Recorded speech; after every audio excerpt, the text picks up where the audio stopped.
2023년도 일꾼들 명단은 여러분들 주보사에 다 이렇게 배부가 됐습니다. 이 시간 잠깐 임명하고 기도하겠습니다. 2023년 서리 집사 남자 강경성 집사의 56명, 또 여자 강덕수 집사님의 118명을 서리 집사로 임명합니다. 할렐루야 찬양대 김창수 집사의 41명을 할렐루야 찬양대원으로 임명합니다. 구역임원 주경희 권사의 117명을 2024년 구역임원으로 임명합니다. 예배위원장 임춘택 장로의 49명을 재직회 부소장으로 임명합니다. 임명되신 분들은 또 사랑하는 마음으로 또 성실하게 충성 다 하시고요. 또 충성하는 자들이 받을 복을 누리시기를 바랍니다. 여러분 때문에 교회가 행복하고 또 성도들이 기쁨이 넘치기를 바랍니다. 기도하겠습니다. 하나님 아버지, 2023년도에도 또 여러 분야에서 또 귀한 일꾼들을 세워주시고 또 헌신하며 충성하면서 또 주님께 기쁨을 안겨드릴 수 있는 기회를 주셔서 감사를 드립니다. 영적으로 충만하게 하시고 육신적으로 강건하게 하시고 또 생업에 복을 주셔서 마음껏 주의 일을 할 수 있도록 도와주시옵소서. 이들 때문에 교회가 든든히 서가게 하시고 성도들이 행복하게 하여 주시옵소서. 회복되어야 될 일이 많고 또 감당해야 될 사명이 많은데 일꾼들이 서로 한마음 되어서 아름다운 역사를 이루어갈 수 있도록 복의 복을 더하여 주시옵소서. 일꾼들을 세워주셨사오니 지혜와 능력과 힘을 주시고 하나님의 영광을 위해서 잘 달려갈 수 있도록 늘 인도하여 주시옵소서. 예수님의 이름으로 기도합니다. 아멘. 오늘 2022년 마지막 주일입니다. 52번째 주일이고요. 또는 성탄절이기도 합니다. 우리를 위해서 하늘 보좌를 버리시고 섬기러 오셨고 또 우리를 위해서 생명을 버리셨고 그래서 우리에게 구원을 주시고 우리에게 하늘 소망을 주신 예수님을 찬양합니다. 예수님과 평생 동행하시면서 의미 있고 값진 인생들 사시기를 주님의 이름으로 축복합니다. 우리가 신앙으로 고백하는 사도신경의 절반 이상이 예수님에 대한 내용입니다. 그의 유일하신 아들 우리 주 예수 그리스도를 믿습니다. 그리고 나머지는 다 예수님에 대한 설명입니다. 그 빨간 글씨로 되어 있는 것이 이제는 제목인데요. 그는 성령으로 잉태되어 동정녀 마리아에게 나시고 본디오 빌라도에게 고난을 받으사 십자가에 못 박혀 죽으시고 장사된 지 사흘 만에 죽은 자 가운데서 다시 살아나사 하늘에 오르시어 전능하신 하나님 우편에 앉아 계시다가 거기로부터 살아있는 자와 죽은 자를 심판하러 오십니다. 예수님의 동정녀 탄생부터 다시 오실 재림까지 그 전체를 다 기록해 놓은 것입니다. 이 의미는 예수님의 전 생애가 믿음의 내용이라는 것입니다. 우리가 예수님을 믿습니다. 그 안에는 예수님의 탄생부터 재림까지 하실 일, 당하셨던 일 모든 것들이 다 우리의 믿음의 내용이라는 것입니다. 베드로전서는 예수님 때문에 신앙을 지키려다가 핍박을 받는 성도들에게 씌어진 성경입니다. 그래서 고난이라는 단어가 굉장히 많이 나옵니다. 고난 또는 그와 유사한 단어들 합치면 한 19번에서 20번 정도의 단어가 나옵니다. 어려움을 당한 성도들을 위로하기 위해서 썼기 때문에 고난이라는 단어가 많을 수밖에 없습니다. 오늘 말씀에서 대속함을 설명하면서 예수님을 소개하고 있습니다. 이 대속함이라는 것은 죄를 대신 속한다는 것이죠. 그 죄를 대신 속해 대속을 받아야만이 구원받을 수 있는 것입니다. 근데 죄의 삭은 사망입니다. 그 죄와 사망은 인간을 올가매는 큰 원수들입니다. 대적자들입니다. 그래서 인간의 힘으로 죄의 문제, 이 죽음의 문제, 사망의 문제를 해결할 능력이 없습니다. 그 죄와 사망으로부터 자유함을 얻는 것이 구원입니다. 죄의 종에서 하나님의 자녀로 신분이 바뀌는 것이 구원입니다.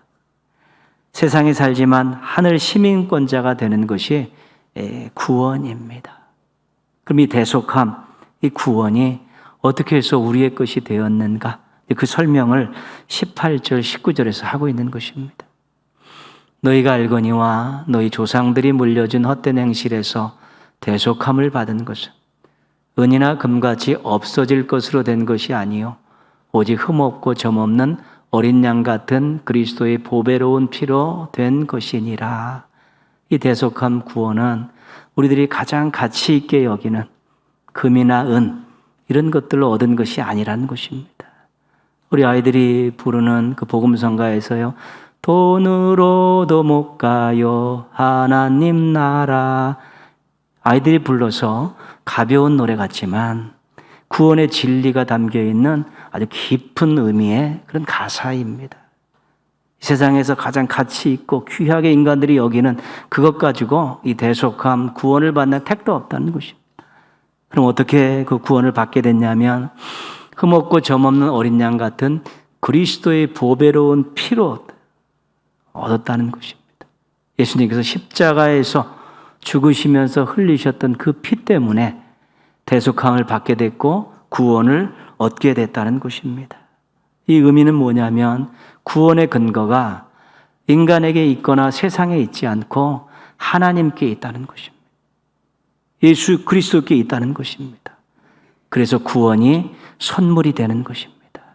노력에 의해서 얻은 것이 아니라 하나님께서 예수 그리스도를 통해서 주신 선물이기 때문에 구원이 선물이고, 그래서 감격이 되는 것이고, 그래서 선물을 주신 주님 뜻대로 살겠다는 결단을 하게 되는 것입니다. 피를 흘려 대속함을 얻게 하시고 구원을 주신 예수님을 20절, 21절에서 소개하고 있는데요. 그 옆에 있는 빨간 글씨 또 주목하시면 되겠습니다. 그는 창세전부터 미리 알린 바 되시니나 이 말세에 너희를 위하여 나타나신 바 되었으니 너희는 그를 죽은 자 가운데서 살리시고 영광을 주신, 아까 우리가 살펴봤던 그 사도신경의 내용, 예수님의 전생애가 고스란히 들어가 있는 것입니다. 물론 탄생은 빠져 있지만 탄생은 당연히 들어가 있는 것이고요. 특이한 거 하나 뭐냐면 선제라는 것입니다. 이미 태초 이전에 하나님이셨기 때문에 계셨다는 것입니다. 그래서 요한복음 1장 1절에는 태초에 말씀이 계시니라 이렇게 시작하고 있죠. 그래서 원래 계셨던 예수님께서 인간의 몸을 입고 이 땅에 오셔서 고난받으시고 부활하시고 승천하시고 다시 올려졌다가 다시 재림하러 오신다. 이 예수님의 이 전생애를 또 20절, 21절에서 소개하면서 이분 때문에, 이분의 전생애 때문에 너희가 대속함을 받고 구원함을 받았다라고 이야기하고 있는 것입니다. 그렇다면 이 의미는 무엇입니까? 예수님의 전생애가 우리의 구원과 깊은 관계가 있다는 것입니다. 아까는 예수님의 전생애가 믿음의 내용이라고 말씀드렸듯이 예수님의 전생애가 우리의 구원과 깊이 연관이 있다는 것입니다. 예수님의 전생애가 구원의 통로가 된다는 것입니다. 사도신경에서도 베드로전서에서도 예수님의 선제부터 탄생부터 재림까지 그것을 계속 이야기하면서 이 모든 것을 믿어야 되고 이 모든 것을 믿을 때 그것이 구원과 연관된다라고 강조하고 있는 것입니다. 그래서 우리는 예수님의 이 생애 앞에다가 우리를 위하여라는 단어를 붙여서, 이 문장을 붙여서 우리의 신앙을 고백하는 것입니다. 우리를 위해서 인간의 몸을 입고 예수님이 이 땅에 오셨습니다. 성탄절입니다. 우리를 위해서 예수님께서 모진 고난을 당하셨습니다. 우리를 위해서 예수님께서 십자가에서 생명을 내어주셨습니다. 우리를 위해서 예수님께서 사흘 만에 부활하셨습니다. 우리를 위해서 예수님께서 다시 오실 것입니다. 예수님의 전생애가 믿음의 내용이기도 하고 우리의 구원과 연관이 되어 있기 때문에 예수님의 전생애가 바로 우리들과 깊은 연관을 맺게 있기 때문에 거룩하신 하나님의 아들 그분이 나 같은 죄인 인생에 찾아오셔서 아주 깊은 유대관계를 맺으시며 나를 구원하시고 하나님의 자녀로 만드셨다는 그 고백이 우리를 위하여라는 이 문장 속에 담겨 있고, 여러분이 개인적으로 고백하실 때는 나를 위하여 예수님께서, 나를 위하여 예수님께서 이렇게 고백하면서 우리가 예수님을 기억하며 예수님의 전생애를 더듬어 가면서 감격하고 감사하는 것입니다. 우리가 예수님을 사랑할 수밖에 없는 이유입니다. 우리가 예수님을 따라갈 수밖에 없는 이유는 죄인인 나를 위해서 예수님이 전생애를 다 투자하셔서 나를 구원하셨기 때문에 그분을 사랑해야 되고 그분을 따라갈 수밖에 없게 되는 것입니다. 죄인인 나 한 사람을 위해서 예수님의 전생애를 바치셨다는 것, 또 이 전생애가 죄인인 나 한 사람에게 집중되어 있다는 것들을 기억하시면서 이전보다 주님을 더 사랑하시고 이전보다 더 열심히 주님을 따라가는 우리 신실한 성도들 되시기를 부탁드리겠습니다. 예수님의 전생애가 우리와 관계가 있다는 것은 우리의 신앙과 삶에 예수님이 깊이 관련되어 있다는 것입니다. 21절 말씀에 우리 신앙인을 이렇게 소개하고 있습니다. 너희는 그를 죽은 자 가운데서 살리시고 영광을 주신 하나님을 그리스도로 말미암아 믿는 자니. 우리 신앙인은 어떤 사람이냐면 하나님을 믿는 자입니다. 근데 그 하나님이 어떤 일을 하셨습니까? 예수님을 죽은 자 가운데 살리시고 그분께 영광을 주셨습니다. 우리의 믿음이 누구로 인해서 그렇게 됐습니까? 그리스도로 말미암아.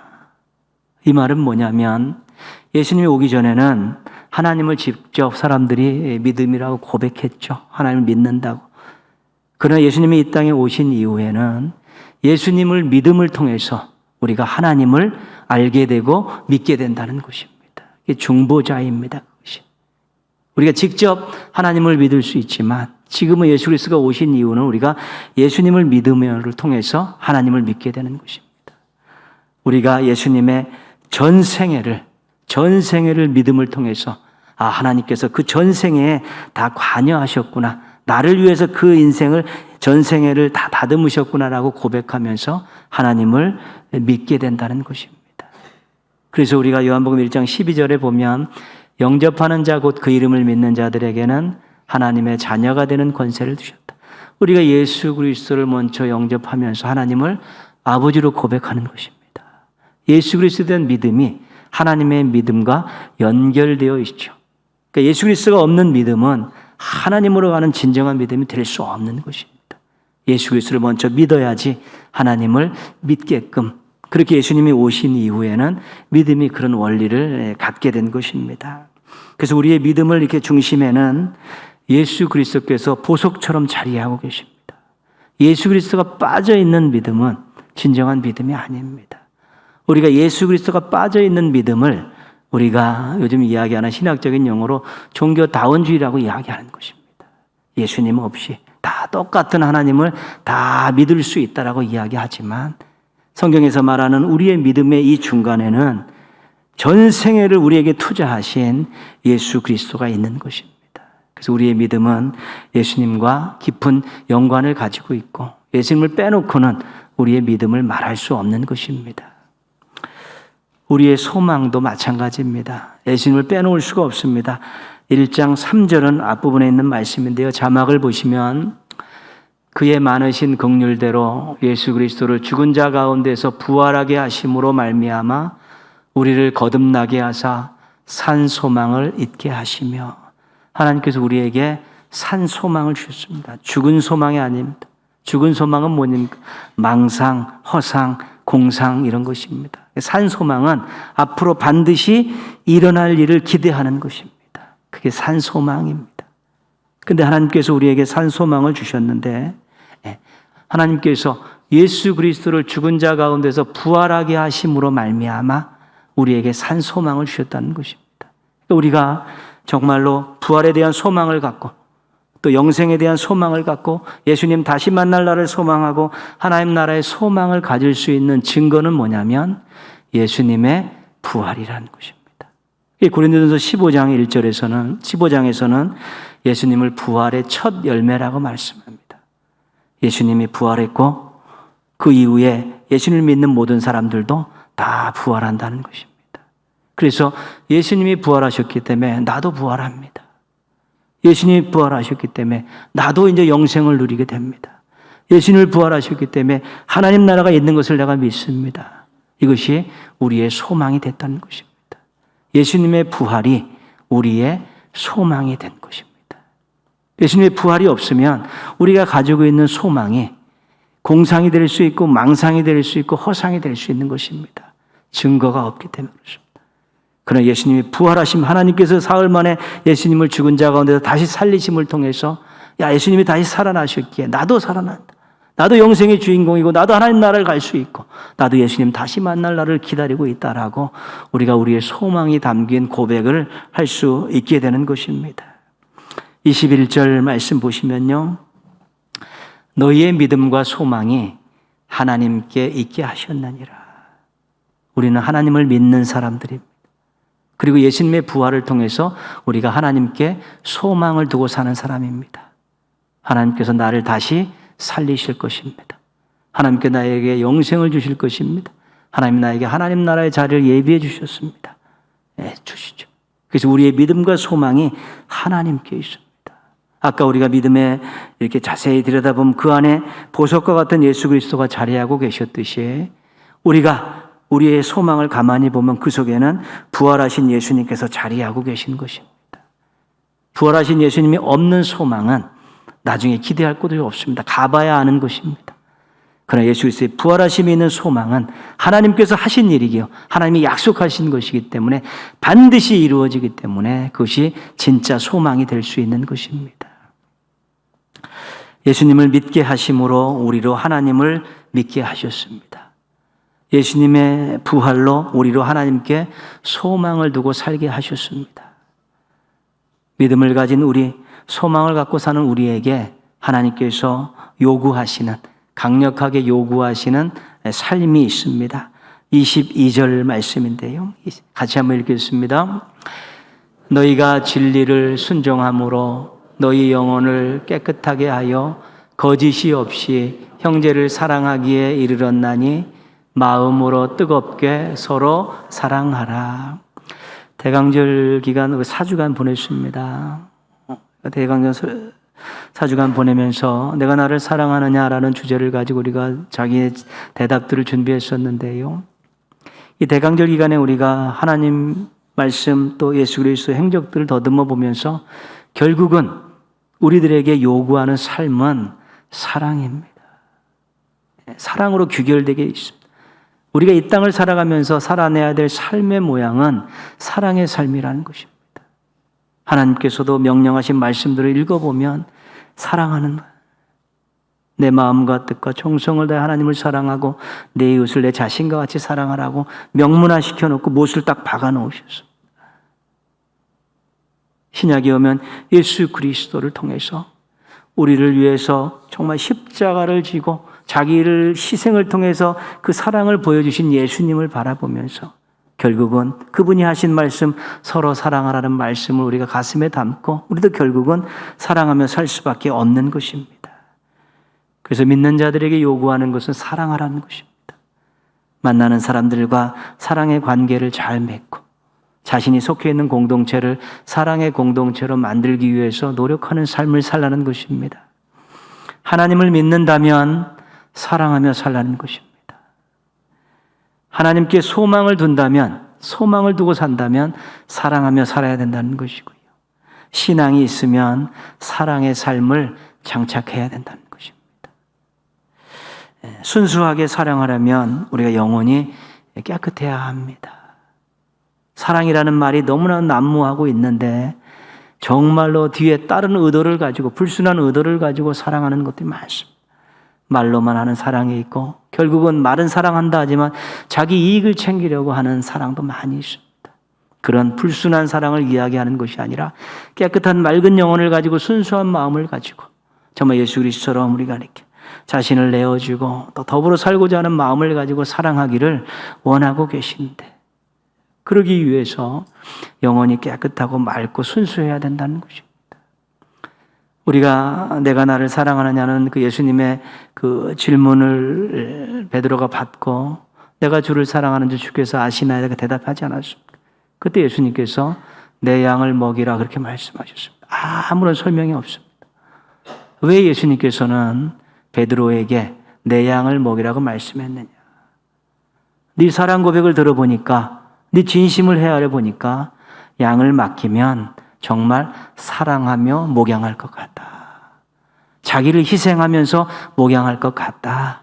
이것을 인정하셨기 때문에 내 양을 먹이라고 그에게 양을 맡기시는 것입니다. 베드로가 말로만 사랑하고 뒤에서 딴주머니를 차려는 그런 속내가 있었다면, 정말 사랑하지도 않으면서 사랑한다고 그 앞에서 유기를 모면하고자 그런 고백을 했다면 여러분 다 아셨기 때문에 양을 맡기지 않습니다. 네가 내 양을 위해서 수고하고 희생을 아끼지 않는 순수한 사랑을 가지고 있고 맑은 영혼을 가지고 있다는 것을 내가 안다. 그러니 내가 내 양을 너에게 맡기겠다라고 맡겨주신 것입니다. 아무에게나 맡기겠습니까? 책임질 만하니까 맡기고 사랑할 만한, 사랑하면서 할 수 있으니까 맡기는 것입니다. 어떻게 우리가 깨끗한 영혼을 준비할 수 있습니까? 오늘 말씀에 보면 진리에 순종하는 것입니다. 디모데전서 4장 5절에는 하나님의 말씀과 기도로 거룩하여 지민이라 그랬죠. 하나님 말씀이 거울입니다. 자신을 읽고 진심으로 말씀을 대하다 보면 자신의 추하고 부족한 부분들이, 죄된 모습들이 보이게 되는 것입니다.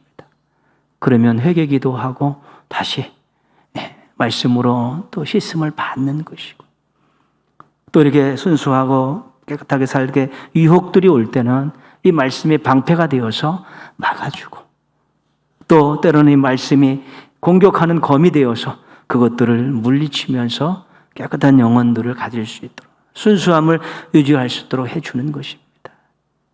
우리가 수도 없이 말씀을 계속 읽으라고, 또 말씀과 가까이 하라고 하면서 계속 온 것입니다.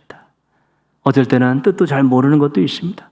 지금도 레이기나 에스겔 같은 거 읽으면 저도 잘 모르는 것도 많습니다.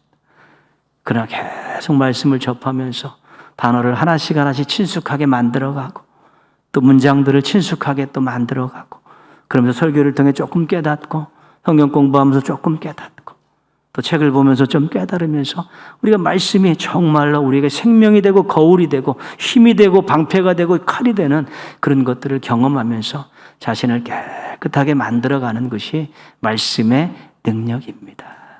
말씀을 놓고 신앙생활하면 거룩함을 유지할 수가 없습니다. 말씀을 붙들고 기도하며 나갈 때 거룩함을 유지할 수 있고, 거룩함을 유지해야만이 순수하게 사랑할 수 있습니다. 계산적인 사랑은 누구나 할 수 있는 일입니다. 자기 이득을 챙기려는 속내를 가지고 하는 사랑은 얼마든지 할 수 있는 것이죠. 자기를 내어주는 주님과 같은 사랑을 할 수 있기 위해서는 우리가 늘 말씀을 통해 자신의 영혼을 정화하고 마음의 순수성을 유지하려고 노력해야지만이 그 말씀이 자신을 사랑하게끔 만들고, 그 말씀이 사랑할 수 있는 능력을 주시고, 그 말씀을 통해서 정말 순수하고 거룩한 삶의 터전들을 다져갈 수 있게 되는 것입니다. 이렇게 삶 속에서 구체적으로 나타난 사랑, 그러면 이런 사랑이 있습니까? 하나님 그렇게 깨끗하고 순수한 사랑을 요구하시는데 그런 사랑이 있습니까? 있습니다. 로마서 5장 8절입니다. 우리가 아직 죄인 되었을 때에 그리스도께서 우리를 위하여 죽으심으로 하나님께서 우리에 대한 자기의 사랑을 확증하셨느니라. 그리스도께서 우리를 위해서 죽으신 그 사랑이 순수한 사랑입니다. 속내가 없는 사랑입니다. 그 모든 것을 다 아낌없이 내어준 그 사랑인데, 그 사랑이 하나님의 사랑이라는 것입니다. 하나님 사랑의 증거가 된다는 것입니다. 내가 나를 믿는 너희들에게, 나에게 소망을 갖고 있는 너희들에게 요구하는 것은, 그래도 조금씩 자신을 넘어서서 계산하지 않고 그렇게 사랑하기를 원하는데, 예수 그리스도께 그렇게 사랑하시지 않았냐? 너희를 위해서 내가 예수 그리스도를 보내서 너희를 그렇게 사랑했다. 부족하지만 나의 자녀들아, 나의 종들아, 그런 영혼의 맑음을 말씀으로 유지하면서 사랑하며 살아라 하고 간곡하게 우리들에게 부탁하시는 것입니다. 그래서 우리가 사랑한다고 이야기할 때 그 속에 예수 그리스도의 생명을 버리신 사랑이 그 속에 있어요. 우리가 계산을 버릴 수 있고 조금 수고와 희생을 하며 나누며 더불어 살 수 있는 그런 사랑을 할 수 있게 되는 것입니다. 우리의 믿음에도 우리의 소망에도 우리의 사랑에도 예수 그리스도는 빠질 수 없습니다. 예수 그리스도가 있는 그 믿음, 소망, 사랑이 알찬 것입니다. 거기에 능력이 나타나는 것인데 예수 그리스도가 빠진 믿음, 소망, 사랑은 허무한 것입니다. 쭉정이입니다. 자기 자신을 위해서 도구로 이용할 뿐이지 그것이 어떤 능력을 나타내기는 어려운 것입니다. 믿음, 소망, 사랑이 포장지만 화려해서는 안 됩니다. 겉만 번지르 해서 나 믿음이 있다라고, 나 소망을 갖고 살고 있다라고, 나 사랑하며 살고 있다라고 이야기하지만 속에는 예수 그리스도가 더 빠지고 겉만 번지르한 포장지만 좋은 믿음, 소망, 사랑 가지고 우리가 행복할 수 없습니다. 그리고 우리가 영향력 있게 살 수는 없습니다. 믿음이 사랑으로 증명돼야 되는 것이고요. 소망이 사랑으로 승화돼야 되는 것입니다. 그럼 내가 하늘 소망을 가지고 하나님께서 나를 위해서 예비된 처소가 있고 내가 돌아갈 하나님의 집이 있고 영원토록 하나님을 찬양하는 그런 나의 집이 예비되어 있다라고 믿으면 이 땅의 것에 집착하는 것들을 많이 줄일 수 있습니다. 이 땅에서 욕심 부리고 사는 것들을 많이 내려놓을 수가 있는 것입니다. 그런 것들을 내려놓지 못하고 세상에 집착하는 것은 소망이 아직도 크지 않다는 것입니다. 아련하다는 것입니다. 어떻게 되겠지 그런 것이지. 그런 소망이 분명하면 사랑의 삶을 살게 되어 있는 거고 우리가 믿음이 있으면 또 사랑하며 살게 되는 것입니다. 믿음, 소망, 사랑이 우리의 삶과 공동체와 세상을 변화시킬 수 있습니다. 능력이 있습니다. 하나님이 역사하시기 때문입니다. 예수님께서 관여하시기 때문에 그렇습니다. 세상을 변화시키기 위해서 얼마나 많이 노력했습니까? 사람들이. 제도를 바꾸고 법을 바꾸고 나름대로 여러 가지 계속해서 바꾸지만 세상은 점점 더 어두워져 가고 악해져 가고 있습니다. 그런 것들이 세상을 바꿀 수가 없습니다. 믿음, 소망, 사랑을 가진 믿음을 가진 사람들이 정말 자기 주변을부터 사람을 사랑하고 공동체를 사랑으로 만들어가면서 그렇게 하나님 나라를 이렇게 확장해 가면서 세상이 바뀌는 것입니다. 그런 것들을 제도를 만들고 그런 것들을 집행했던 사람들의 그 사랑에는 예수 그리스도가 빠져 있어요. 자기 희생이라는 예수 그리스도가 빠져 있기 때문에 결국은 다른 사람들을 더 힘들게 하고 다른 사람을 이용해서 자기 이득을 챙기게 된 것입니다. 2000년 전에 예수님께서 이 땅에 태어나셨을 때 조용했습니다. 마구간에 오셨죠. 동방박사들, 목자들 외에는 몰랐고 세상 조용했습니다. 성탄절이 그렇게 요란하지 않았습니다. 시끄럽지 않았습니다. 그러나 그 아기 예수님으로 인해서 온 세계에 구원이 퍼져갔고 많은 사람들이 구원을 받고 세상의 아름다운 일들에 대한 터전들이 교회를 통해서 잡혀가지 않았습니까? 그래서 우리가 막 시끄럽지 않고 요란하지 않아도 우리 한 사람 한 사람이 믿음, 소망, 사랑을 알토란같이 잘 준비해서 작지만 자기 주변을, 자기 가정과 또 속해 있는 공동체를 잘 사랑으로 이렇게 섬겨가기 시작하면 사람이 바뀌고 사람이 바뀌면 제도가 바뀌고 또 분위기가 바뀌고 그러면서 세상이 바뀌어가는 것입니다. 그것이 예수 운동이고 하나님 나라 운동의 핵심적인 내용인 것입니다. 성탄절을 기점으로 자신의 믿음, 소망, 사랑을 좀 잘 점검하십시오. 혹시 겉만 화려한 것은 아닌가? 내가 작지만 내 믿음, 소망, 사랑은 알토란같이 그렇게 가꾸어 가야겠다라고 결심하시고 이번 한 주간을 또 거기에 집중해서 기도하며 잘 보내시면 2023년은 정말 믿음, 소망, 사랑 때문에 날개를 달고 신앙과 삶을 가꾸어가는 행복한 신앙인들이 되어질 수 있게 될 것입니다. 귀하고 알토란 같은 믿음, 소망, 사랑 잘 장착하셔서 우리 하나님을 기쁘시게 하고 사람들을 행복하게 하고 세상을 아름답게 만들어가는데 중요한 역할들을 감당하는 성도들 되시기를 주님의 이름으로 축원합니다.